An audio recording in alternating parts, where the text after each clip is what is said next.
6월 27일 하늘에서 내리는 인간 양식 하나님의 말씀은 여호수아 9장 22절에서 23절까지 말씀입니다.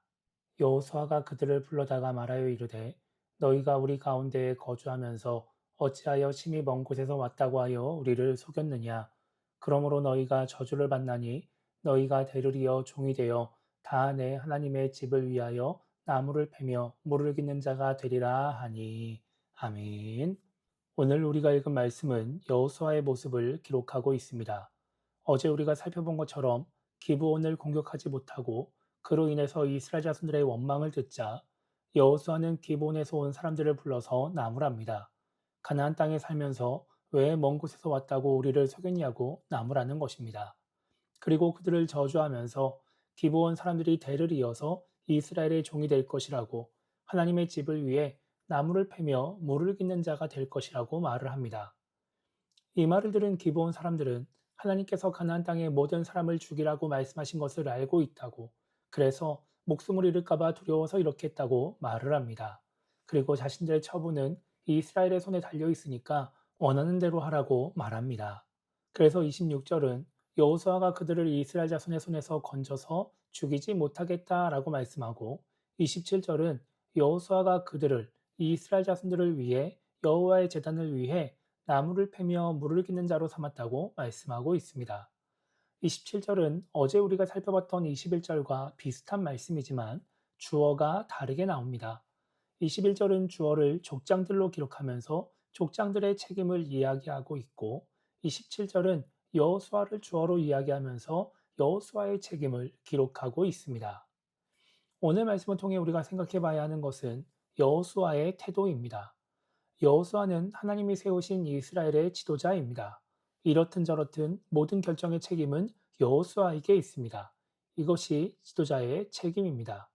그런데 이런 상황 속에서 여호수아는 자신들을 속인 기브온을 나무랍니다.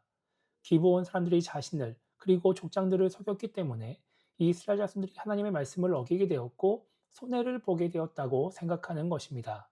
기브온 사람들 때문에 이스라엘 자손들이 자기를 원망한다고 생각하는 것이죠. 물론 기브온 사람들이 속인 것은 잘못된 행동입니다. 그들의 입장이 있지만 그것이 옳은 행동이라고 볼 수는 없습니다. 그런데 오늘 이 상황이 기브온의 잘못만으로 벌어진 것은 아닙니다.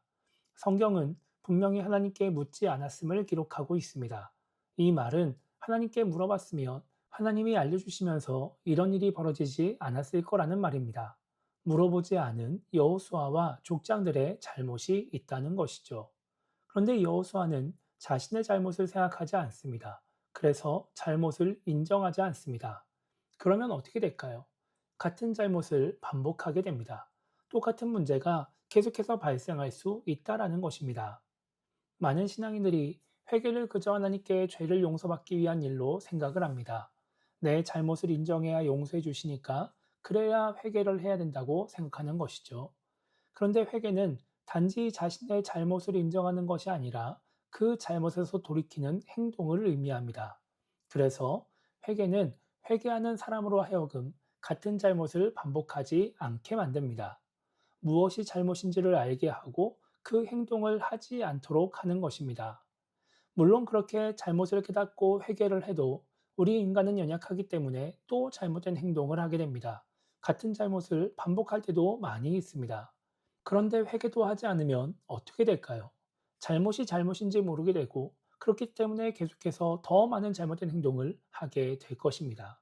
그리고 계속해서 어려운 상황들을 만나게 되겠죠. 그렇기 때문에 우리는 문제 앞에서 나를 먼저 돌아봐야 합니다. 내가 잘못하는 것은 없는지, 나의 잘못이 문제의 원인은 아닌지 생각해 봐야 합니다. 그래야 진짜 문제의 원인을 발견할 수 있고, 나의 잘못을 회개할 수 있으며, 같은 잘못을 반복하지 않을 수 있습니다. 그래야 같은 문제를 만나지 않을 수 있는 것입니다. 그래야 같은 문제로 인해서 계속해서 어려움을 겪는 그런 삶을 살지 않게 되는 것입니다. 그래서 오늘 하루를 시작하면서 우리가 이렇게 기도했으면 좋겠습니다. 문제 앞에서 내 잘못을 돌아보지 않고 다른 사람을 탓하고 환경만 탓하는 그런 사람이 되지 않게 달라고 기도했으면 좋겠고요. 먼저 나의 잘못을 돌아보고 회개함으로써 잘못을 반복하지 않는 그런 신앙인이 되게 달라고 기도하며 오늘 하루를 시작했으면 좋겠습니다. 그래서 같은 문제로 인해서 계속해서 어려움을 겪지 않고 행복한 삶을 살아가는 우리 모두가 되기를 주님의 이름으로 축복합니다.